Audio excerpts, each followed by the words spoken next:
What is good, YouTube? Quinn Wade, basketball analysis coming to y'all with my top five small forwards.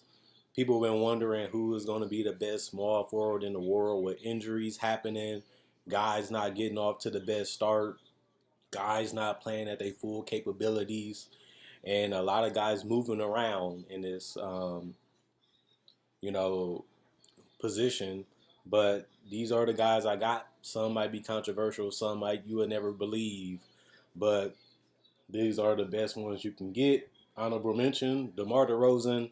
He was a top shooting guard for many years, but he has now moved to the small forward position, and he also will be playing the small forward position for the Chicago Bulls. And he's a bucket getter. He still can facilitate, solid rebounder, still can put the ball in the basket many a ways, whether it's free throw, getting to the rim, or even just torching teams at mid range and pick and roll.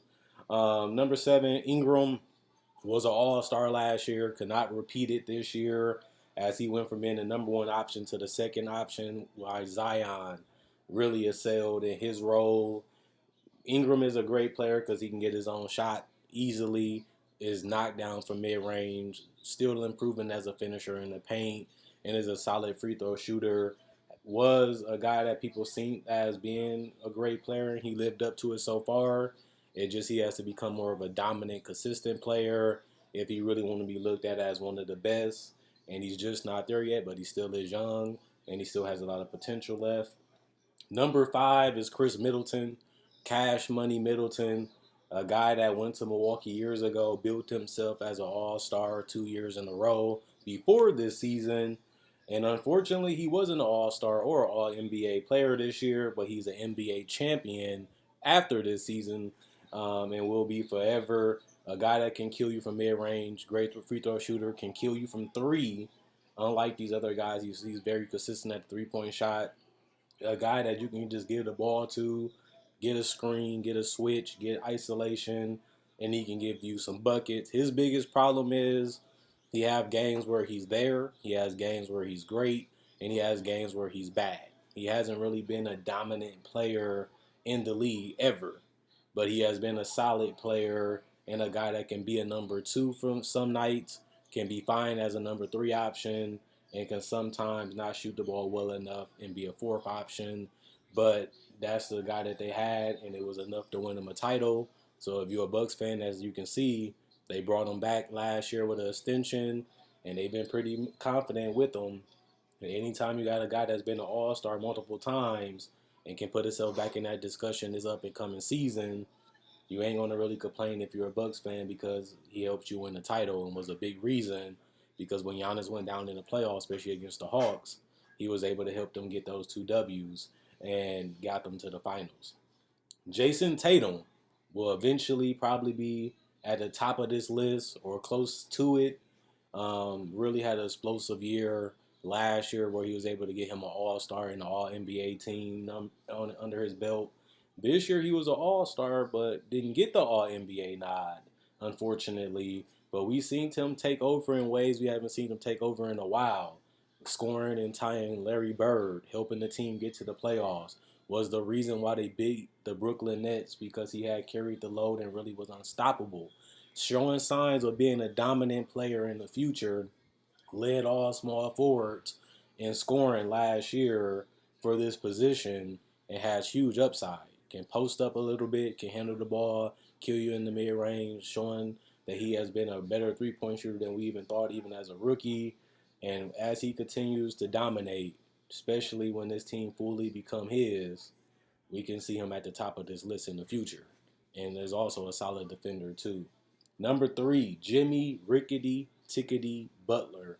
Didn't really get off to the best start this year, but when he got going, he was able to secure himself an All NBA spot in defensive spot, and that's why I have him over Tatum.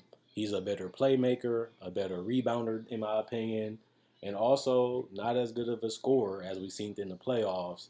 But his effort, his heart, his energy, his fight, his tenacity, and relentlessness just makes Jimmy Butler just different. I don't see nobody play as hard as he do on both ends of the court, and he was able to get an extension because of that and we seen him have one of the best final series ever against LeBron James and the Los Angeles Lakers, and he actually took him to 6 games, and he was a driving force of that. Has shown the ability to take over games, has showed the ability to carry teams, like we seen him do last year, and has also showed that he is a nightmare on the defensive end when he's locked in and engaged, and has the right supporting system around him. His biggest flaw is being a dominant offensive player, but that's just the same as everybody else pretty much. So when you look at his defense, his rebound, his playmaking, and the ability to carry teams like everybody else throughout this list so far, you have to put Jimmy Butler in that top 3. Number 2, LeBron James. And this is awkward. This is weird to have LeBron James not at number 1. But when you look at the fact that LeBron James was at an MVP level before he went down, and then he never was the same after that. This is not the same LeBron. When I seen him come back, he didn't look as good defensively. He didn't look as confident offensively. And I actually wondered, what is LeBron now? Because when I watched him against the Suns, he didn't even seem like he wanted to take over. He didn't have one great moment in that Suns series. He didn't have one great game. His highest points wasn't even 30 in that entire series, even without Anthony Davis. And he looked at passive. He looked like he conceded against the Suns and was fine with going out.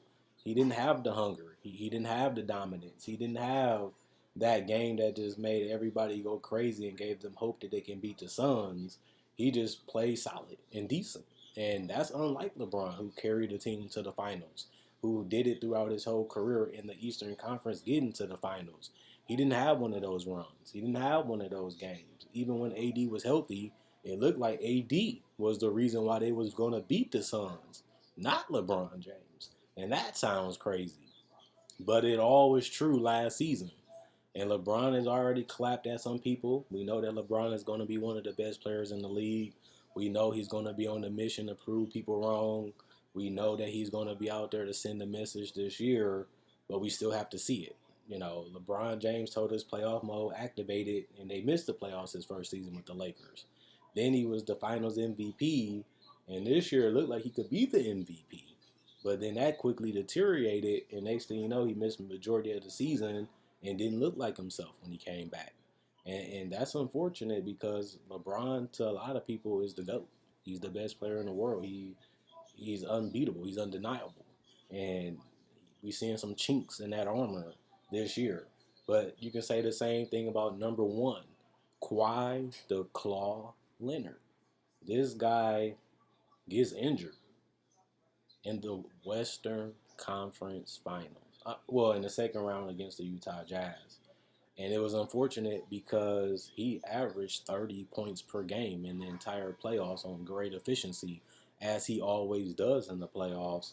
And he was all NBA first team for small forwards because the other one was Giannis. And he's a power forward. So if whoever had the best season, it was Kawhi Leonard because he was all NBA first team out of all these guys on the list.